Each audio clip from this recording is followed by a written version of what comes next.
Welcome to our sixth session of Money Archetypes and the money language you personally speak. You know, Money Archetypes is kind of like a laser focus that cuts right through all those other approaches to money mastery we hear so much about, such as money blocks. There are all kinds of approaches to help you uncover your money blocks, whether it's hypnotherapy, whether it's Psych-K or any other kind of subconscious mind elements or practices to mine your personal money blocks. But you can skip all of that with Money Archetypes because it laser focus in on your specific money blocks that your money archetype tends to fall into. And not only that, you have a main archetype and then two subsidiary archetypes that play into this. It's an intricate play. So you have plenty of ideas how to work with your money blocks. Most likely, your main archetype will also bring up your money block. So instead of going through all kinds of programs that will help you dig into your money blocks, go straight to money archetypes, find your archetype's main abilities to make money, as well as the downside. Let's, for instance, do the ruler. The ruler tends to be an empire builder, and sometimes the envy of other money archetypes, because it sounds so fabulous, you can build empires. And by the way, no archetype is better than any other money archetype, that being said. But the ruler's block, one of the blocks you have to be cautious of, is that the ruler often will be overprotective of their empire. Because the empire is an extension of their own identity.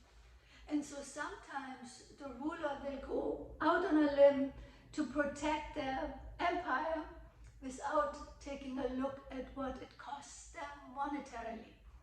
Such as they may be overprotective of their team when in reality they either would have to let go of some of their team members or hire someone else.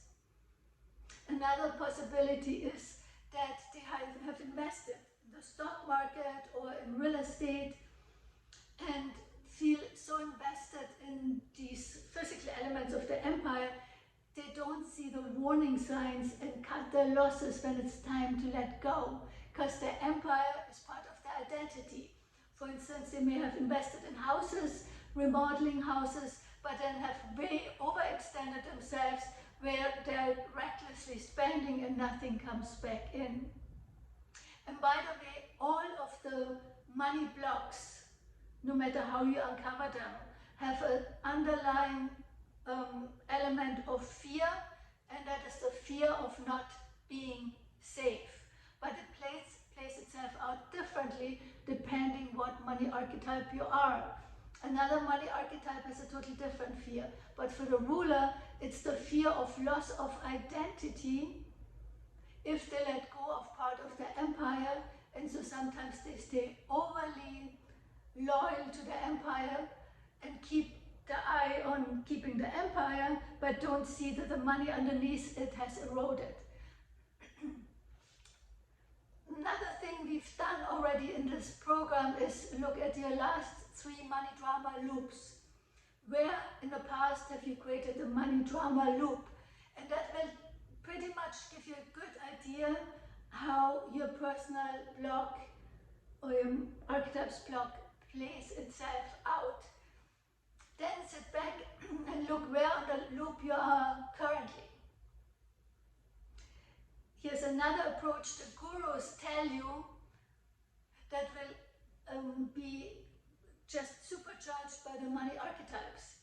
The gurus tell you once a week or once a month, sit down, do a balance sheet. Pluses and minuses, are you in the black or are you in the red? So I would suggest you do that with your money archetype once a week, once a month at least, and sit down where has the fear of your money archetype undermined the fear that's inherent in your money archetype, undermined your money making abilities. Have you overextended to your product. This can also be people who invest in products they sell and stay loyal to the product even though it's no longer profitable. That's another one, for instance. And so do a balance sheet at least once a month, plus how has your archetype played in your favor, and then be honest, where has your archetype had blocks that came up and put you in the red, so to say. Where's the energetic black and where's the energetic red? That will help you course direct much more quickly than otherwise. So it really sheds a light with our conscious mind onto the unconscious workings of our mind without having to go through all these loops of digging into the subconscious, because the archetypes cuts right through that and tell you exactly where your unconscious tends to be. And it also is a way that is almost superior to the typical balance sheet. Of course, you should do a balance sheet. Okay, I made this much this month, expenses for that. But once you do a balance sheet of your money archetype, did your ruler, stay with our example, your ruler's empire builder create money this month, or did your ruler empire builder become over loyal, overextend themselves or herself to the elements in the realm, in the kingdom, and they should actually cut their losses. So do that with whichever archetype you are, and you can always, of course, get in touch with me. I'm more than happy to help you through that process and supercharge your money-making abilities using your personalized money archetypes. See you next time.